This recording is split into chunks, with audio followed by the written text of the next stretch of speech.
je suis Irma Poulard, je travaille dans une association à Rennes qui s'appelle l'APRASE. Et c'est une association qui est constituée de collectivités. Et on travaille au service des collectivités sur un volet observatoire, donc l'évolution des quartiers rennais.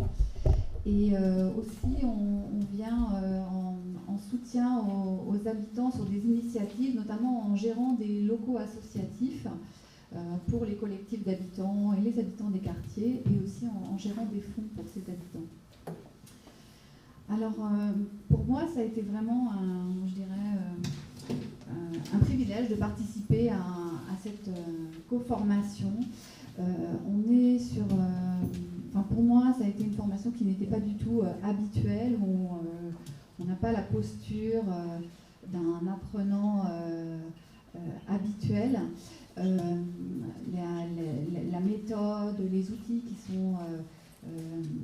sont mis en place permettent, comme un voyage en fait, vraiment une forme d'immersion, donc d'aller, de naviguer en profondeur et d'aller à la rencontre de ce que peuvent vivre les militants notamment. Donc ça, c'était vraiment tout à fait singulier. Donc le travail sur les représentations, j'ai trouvé qu'il était très efficace parce que les représentations des uns sur les autres sortent finalement assez facilement, rapidement.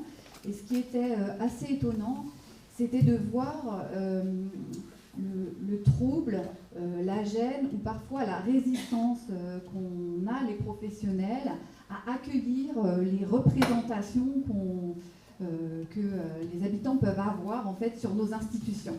C'était effectivement difficile à accueillir, à entendre, et pour autant, il y a tout ce travail qui est absolument nécessaire à faire pour pouvoir avancer en fait. Il faut vraiment les prendre en compte. De la même manière que c'était difficile à entendre, il y a eu beaucoup de discussions sur le fait que les militants, les personnes démunies ont besoin de travailler entre eux, les habitants aussi ont besoin de travailler entre eux sans l'intervention des institutions pour pouvoir se conforter et constituer, je dirais, leur point de vue avant d'aller les confronter aux institutions. Donc il y a eu beaucoup d'échanges entre nous là-dessus, il y avait des désaccords, mais voilà, ça a été très riche.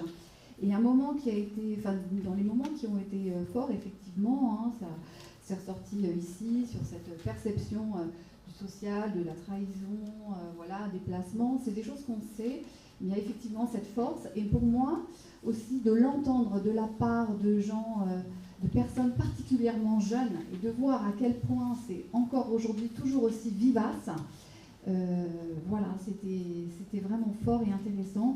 Et en même temps, vous avez fait aussi les témoignages de comment le fait que... il y avait une question, c'était qu'est-ce qui vous a poussé à devenir militant, à participer à ces co-formations.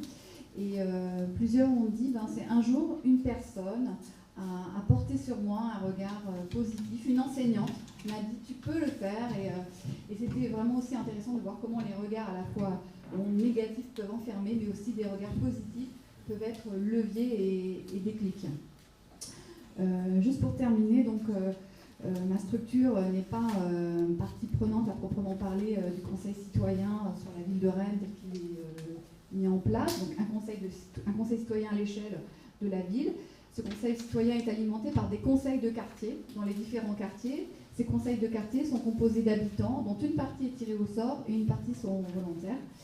Et après toute une réflexion de la ville sur les modalités de participation, les conseils citoyens, les conseils de quartier repartent. Et moi, je suis sollicitée en tant que professionnelle sur les diagnostics de territoire, l'observation des quartiers, pour venir dans ces conseils de quartier et qui commencent. Et on me dit c'est très bien, les conseils de quartier démarrent avec des personnes différentes, des points de vue différents, donc tu vas pouvoir venir présenter le portrait de quartier, le diagnostic de quartier, comme ça on pourra partir de là et tous ensemble on va avancer. Et fort aussi de cette formation, mais aussi de la conception que l'on a de notre travail.